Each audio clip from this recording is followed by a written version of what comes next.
সমাজটাকে কি হবে বেঁচে থেকে? আর কথা বলেন ঠিক কি না? এই জন্য ইমামদেরকে সবসময় এক আল্লাহর উপর বিশ্বাস স্থাপন করতে হবে এবং আল্লাহর উপর তাওয়াক্কুল করতে হবে। রিজিকের মালিক আল্লাহ। সুদের বিরুদ্ধে ওয়াজ করব, ঘুষের বিরুদ্ধে ওয়াজ করব, এতে চাকরি থাক আর না থাক কারো গোলামি করার জন্য এ জায়গায় আসি নাই। কথা বলেন ঠিক কি না? আরো জোরে বলেন। আমার বন্ধুগণ, আমার ভাইরা, এই সুদ খাওয়া যাবে? যারা একটা টাকা সুদ খায় রে, নিজের মায়ের সাথে ঘরের দরজা জানালা বন্ধ করে 42 বার জেনা করলে যেই গুনাহ হবে আল্লাহ তার আমলনামায় লিখে দেয়। এই জন্য আমার বন্ধু খবরদার, মুরব্বী বাপজান রে, সুদ খাবেন না। সুদ খাবেন যখন ঈমান হারা হবেন তখন। কথা বলেন ঠিক না বেঠিক? আগে তো নারীরা ঘরে ছিল, নারীরা তো ঘরে থাকার জিনিস। এই নারীদেরকে ঘর থেকে কে বাইরে বের করলো? কে আমার বন্ধুগণ আঙ্গিনায় বের করলো? কে রাস্তাঘাট চিনাইলো? এই নারীদেরকে কে ঘর থেকে বের করলো জানেন? এই ডক্টর ইউনূস যদিও উপদেষ্টা হোক, আমার সামনে তো ক্যামেরা নাই, আছে ক্যামেরা নাই, ভয় কিসের? ডক্টর ইউনূস যদিও উপদেষ্টা, কিন্তু এই গ্রামীণ ব্যাংক চালু করছে। কথা বলে না? এই যে আজকে এনজিও ব্যাংকগুলো, আশা ব্যাংক, গ্রামীণ ব্যাংক ইত্যাদি ইত্যাদি যে ব্যাংকগুলো, এই ব্যাংকগুলো আমার বন্ধুগণ গ্রামে গঞ্জের সকল মানুষকে ঋণ দিয়েছে। আর মহিলারা দেখবেন প্রতি সপ্তাহে কিস্তের বই নিয়ে দৌড়াইতেছে। তাহলে এই মহিলাদেরকে ঘর থেকে বের করবে কে? এই সুদী ব্যাংকগুলো। কথা বলেন, কথা বলেন। এই জন্য আমার বন্ধুগণ, প্রয়োজনে নুন দিয়ে ভাত খাবো, প্রয়োজনে পন্থা দিয়ে পন্থা খাবো, মরিচ দিয়ে ভাত খাবো, এরপরে সুদের টাকা দিয়ে কোনো বস্তু কিনে ভাত খেলে ওই ভাত পেটে হজম হইতে পারে, কিন্তু আল্লাহর ইবাদত কবুল হবে না। কথা বলেন ঠিক কিনা? খালি ইসলামের ভিতরে ঢুকতে গেলে খালি মনে করেন যে আমি বাপের বেটা সাদ্দাম, ইমানটা ঠিক থাকলেই হইল না। বা ইমান খালি এমনি এমনি ঠিক হয় না, সুদ পাওয়ার দেওয়া লাগবে। কথা বলে ঠিক কিনা? জীবন থেকে একটা জিনিস ডিলিট করা লাগবে, সেটা হইল সুদ। কথা বলেন ঠিক না বেটি? আজকে এই সুদের নাম রাখছে এরা ইন্টারেস্ট। মানে আগের লোকরা বুঝতো সুদ, এখনকার লোকরা সুদ বুঝে, কিন্তু শহরমুখী লোকরা সুদ কয় না, সুদ করলে যদি গুনাহ হয় বাপ, এই জন্য তারা ইন্টারেস্ট করে। কথা বলে আরো জোরে বলেন ঠিক কিনা? এরা ঘুষের নাম রাখছে স্পিরিট মানি। কথা বলেন ঠিক না বেটি? আরো জোরে বলেন ঠিক কিনা? এই জন্য আইনুদ্দিন আল আজাদ কি কায়দায় গানটা গাইছে? দুর্নীতির ওই আকড়ায় পড়ে জাহিল করে গান, আরে কলম দিয়া কামায় টাকা আবার ধরে সাধুর ভান। আরে শিক্ষিত শয়তান ওরা, শিক্ষিত শয়তান, শিক্ষিত শয়তান ওরা, ওরা হলো দেশের লাগি ভাইরাসের মতন, ফাইলে কলম লাগিয়ে জনগণের উপর করে নির্যাতন।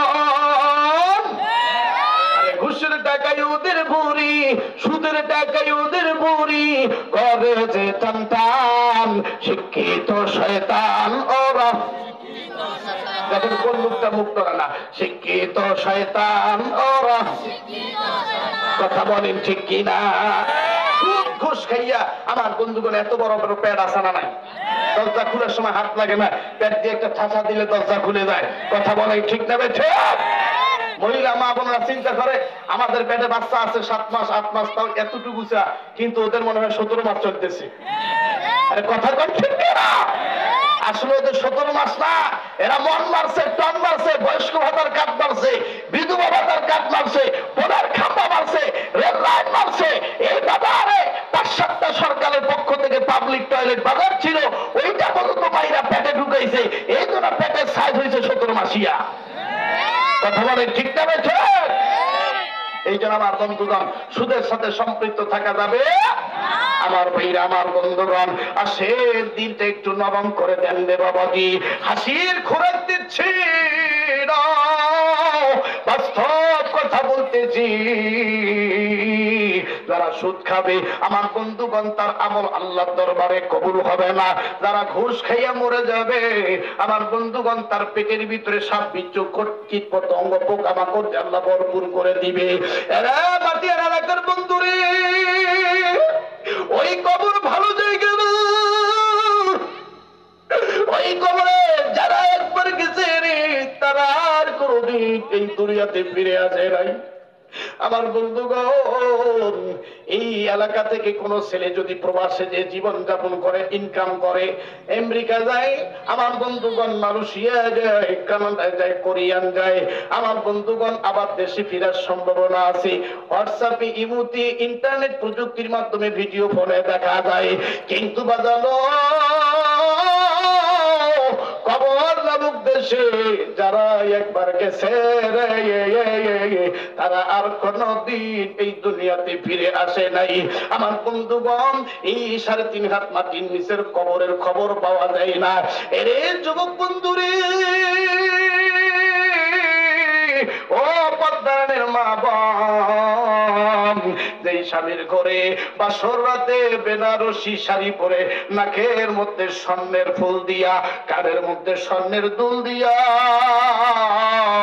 মা যেই স্বামীর ঘরে প্রথম পা দিয়ে ঢুকিলা, একদিন ওই স্বামীর ঘর থেকে তোমাকে সাদা কাফন পরে বের করবে। কথা বলেন ঠিক না বেটি? এই জন্য আমার মা বোনেরা রে, এই কবর ভালো জায়গা। কবর বলে যার আমল ভালো, আমি কবর তার জন্য ভালো, যার আমল ভালো না আমি কবর তার জন্য ভালো না। এর যুবক, রাতের অন্ধকারে লাইট না থাকলে ভয়ে কলজাটা কেঁপে যায়। যুবকরে, ওই কবরের ভিতরে যখন তুমি আমি শুয়ে থাকো, এরে বাটিয়ার যুবক, মুরব্বী বাবাজি, এই কবরের 2 পাশের মাটি এমন জোরে চাপ মারবে, এই পাথরের হাড়হাড্ডি গুলি ময়দার মতো, আটার মতো গুঁড়া হয়ে যাবে। আমার বন্ধুগণ, ওই কবরের ভিতরে বিষাক্ত বিষাক্ত সাপগুলো নাক দিয়ে ঢুকে, কান দিয়ে বের হয়ে যাবে, আবার মুখ দিয়ে ঢুকে পায়খানা রাস্তা দিয়ে বের হয়ে যাবে। সাদা সাদা পোকাগুলি আমার চোখ খাবে, কান খাবে, গাল খাবে, ঠোঁট খাবে। রে যুবক, ওই কবরে বাস পচার আগেরই আমার লাশ পচে যাবে। 3 দিনের মধ্যে আমার শরীরের নখগুলো খুলে খুলে খুলে আলাদা হয়ে যাবে। আমার যুবক, 7 দিনের মধ্যে শরীরের গোস্তগুলো খুলে খুলে আলাদা হয়ে যাবে। এই জন্য যুবক, ইমান ঠিক থাকবে তখন, হিন্দি গান শোনা বাদ দিবা যখন। ইমান যুবকদের ঠিক থাকবে তখন এই মোবাইলের মধ্যে এই বিপিএল এর যে জুয়া চলতেছে, অনলাইনের যে জুয়া চলতেছে, বাজি, মেগা ক্যাসিনো ইত্যাদি ইত্যাদি, যে আমার বন্ধুগণ অনলাইন প্ল্যাটফর্মে জুয়া হয়, এগুলো বাদ দিবা যখন, ইমান ঠিক থাকবে তখন। এর এক যুবক, এই মোবাইলে রাত 12টার পর লেপের ভিতরে ঢুকিও অনলাইনের মধ্যে যে খারাপ ভিডিও ফুটেজ গুলো দেখো, পর্নোগ্রাফি দেখো। যুবক, এগুলো বাদ দিবা তুমি যখন, ইমান ঠিক থাকবে তখন। এই যে যুবক গুলো এগুলো খারাপ ভিডিও দেখবে, ওই যুবকের ইমান নষ্ট হয়ে যাবে, কলবটা পচে যাবে, এই কলবের মধ্যে ময়লা আবর্জনা ঢুকে জমা হয়ে যাবে। না না যুবক, না, হিন্দি গান শুনতে শুনতে যদি রাতে মরিয়া যাও, খাতা কলম থাকলে লিখে নে, তোমার মৃত্যু ইমানের মৃত্যু হবে না রে যুবক, নাফরমানের মৃত্যু হইয়া কবরে। এই জন্য যুবক, হিন্দি গান শুনতে শুনতে ঘুমাবি না। অনেক যুবক কয়, হুজুর হিন্দি গান না শুনলে আমার ঘুমায় না, ঠান্ডা গান না শুনলে ঘুমিয়ে যায় না। কেন রে যুবক, কেন ঘুমাবি? কোরআন তেলাওয়াত করে ঘুমা, আল্লাহর কালামুল্লাহ শরীফ পাঠ করে ঘুমা রে। যুবক, তোদের ওয়াজ করতে করতে আমি বুড়া হয়ে যাইতেছি, এরপরও যুবকদের পরিবর্তন হয় না। এমন বক্তা আছে রে, মহিলার পর্দার ওয়াজ করতে করতে আমার বন্ধুগণ হার্ট স্ট্রোক করে স্টেডিয়ামে মারা গেছে।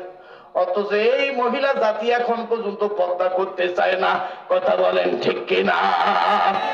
আরেকটু যারা বলেন ঠিক কিনা? আজকে যুবকরা ভাইরাসের মধ্যে লিপ্ত আছে। যুবকদের 1 নাম্বার ভাইরাস, তারা আজকে এই মোবাইলে সব থেকে বেশি সময় দেয়। কথা বলেন ঠিক না ঠিক? খালি কি বলবি, কি সেলিব্রিটি পাইলে, আমরা তো লোকাল বক্তা, সেলিব্রিটি বক্তার হুজুর হুজুর একটু সেলফি, আরে কথা নাই। আমার কনসার্টে যদি হিরো আলম আসে, ছাড় ছাড় একটু একটু, এই যে যুবকদের একটা নেশা, এটা একটা ভাইরাস। কথা কয় না। আরো জোরে কম। এক মহিলা রেলের লাইন থাকে না, এই লাইনের পরে ছবি তুলতেছে। এখন ট্রেন আসছে, বাচ্চা ছেড়ে দিচ্ছে, যে লাইনে মাথা ঢুকে দিয়ে মারা গেছে। কথা বলেন ঠিক কিনা? কিছু কিছু মেয়েও আছে, আমি নাম কমু না, নাম না জানলে কি কমু, জানিয়ে না তো। যাই হোক, কিছু কিছু বাংলা জমিনে কিছু মেয়ে আছে, ইউনিভার্সিটির মেয়ে, ইউনিভার্সিটি কলেজের মেয়ে, এরা দেখবেন কি কায়দায় চুল ছেড়ে দিচ্ছে। যে মেয়েরা একটু চেহারা সুন্দর থাকে, আয়না পাইলে এই আয়নার মধ্যে আধা ঘন্টা ধরে সাজে। কথা পায় না। তাই বলে আমি আমার মাটিয়ার এলাকার মা বোনদের বিরুদ্ধে ওয়াজ করার জন্য সেই দূর থেকে আসি নাই, আমি অন্য এলাকার মা বোনদের কথা বলতেছি। কথা বলেন ঠিক কিনা? যেই মেয়ের একটু চেহারা সুন্দর, সে একবার চুল এই দিকে কাকায় দেয়, না এটা হয় নাই, আবার এই দিকে দিতেছে। কথা বলে। আর যেই মেয়ে একটু চেহারা কালো, সে কয় আমার এত সাজগোজের দরকার নেই, আমি বোরখাটা বললেই শেষ। কথা বলেন ঠিক কিনা? আরো জোরে বলেন ঠিক কিনা? আমার বন্ধুগণ, এই নারীদের বাস করতে করতে এমনও বক্তা আছে ব্রেনে স্টপ করে মারা গেছে, কিন্তু এই মা বোনেরা এখনো পর্দা করে নাই। কথা বলেন ঠিক কিনা? বরং আগে খলিফারা যখন মহিলাদের কাপড় সিলাই করতো 2 ঘন্টা 3 ঘন্টা সারাদিন লাগছে, এখন খলিফারা মুস্কি মুস্কি হাসে। একদিন আমি এক চাচাকে বললাম, চাচা আপনি হাসেন কেন? হুজুর অল্প পুঁজিতে ভালো ইনকাম। বলুন কেন? আগে মহিলারা 4 পিস বানাইতো, তারপরে 3 পিস, এখন হয়ে গেছে 2 পিস, এখন 1 পিস সিলাই করি হুজুর। এখন আর এই কবজি পর্যন্ত আমাদের হাতা বানানো লাগে না, অল্প সময়ে আমাদের